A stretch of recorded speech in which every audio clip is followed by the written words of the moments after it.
Hello everyone, welcome back to Take It Simple. In today's video, I'll teach you guys how to switch to Facebook's basic version, which is also known as mBasics.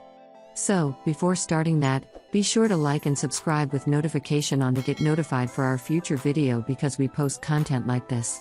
So, to get notified for a future video, be sure to subscribe, and let's get on with today's video. So for this, open your mobile's browser. I'm using Chrome browser, and on your browser, you can type, and after typing basic.facebook.com, just click on enter. Basically, search and log into your Facebook. I'm logging in right now and not now. So, this is how you can switch to Facebook's basic version, otherwise known as mBasic version.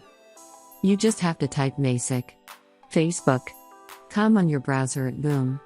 So it's that simple. I hope you found the video useful. If you did, go ahead and give it a thumbs up.